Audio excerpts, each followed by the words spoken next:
మీరు నాకు తెలిసి ఏ సినిమా కూడా ఇప్పటివరకు శాస్త్రి గారి పాట లేకుండా లేదు.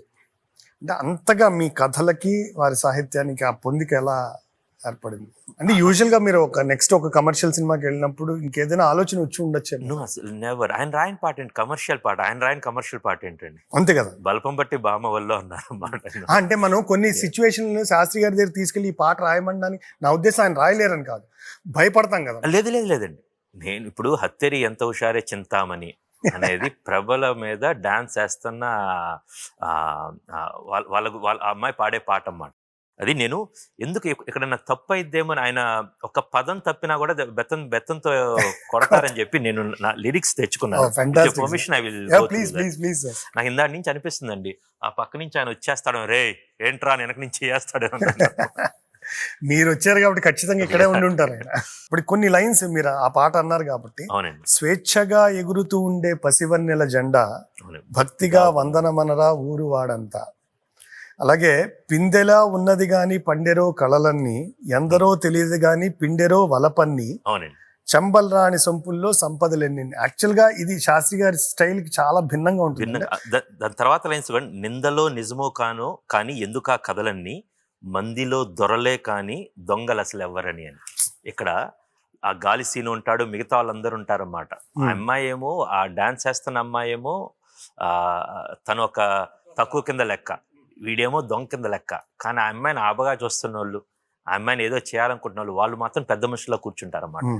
ఎందుకు ఆయన ముసుగు వేయొద్దు మనసు మీద అని పాట ఉంటుంది. అదే అందులో గ్రేట్ ఫిలాసఫీ చెప్పి దాని ఒక మంచి ఇట్స్ పార్టీ సాంగ్ లా రాస్తారన్నమాట. So there is no song that he can't, ఏ పాట రాయకుండా ఆయన ఉండలేదు. నా ప్రశ్న ఏంటంటే సార్, ఇప్పుడు ఈ లైన్లు ఉన్నాయి చూడండి, ఎందరో తెలియదు గాని పిండెరో వలపన్ని, అంటే అమ్మాయి వృత్తి గురించి ఇది యూజువల్ గా శాస్త్రి గారు రాయాలి. అంటే దానికి అక్కడ సిచ్యువేషన్ అది ఆ రోజు డిస్కషన్ జరిగిందండి. ఈ పాట మీరు అన్నట్టే నేను తాత్సారం చేశానన్నమాట. గురుగారు ఇలా ఉంది పాట, ఇలా పాట అని.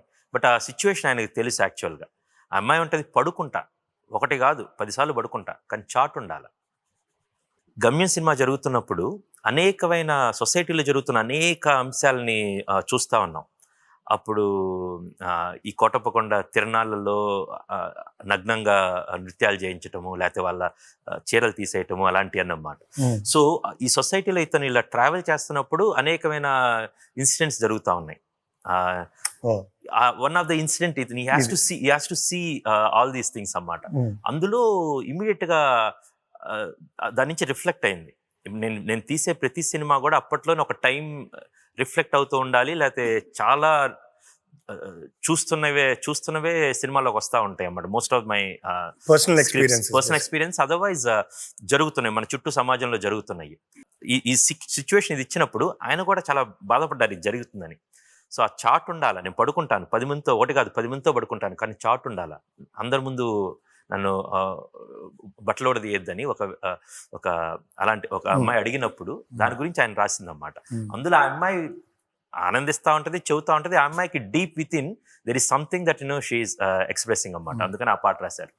సో అదే చెప్పాను, సమయమాలో ఎంత అందంగా రాశారో ఈ పాట ఇలా రాశారు, అక్కడ ఎంతవరకు ఎందుకు వరకు ఆయన రాశారు అన్నమాట.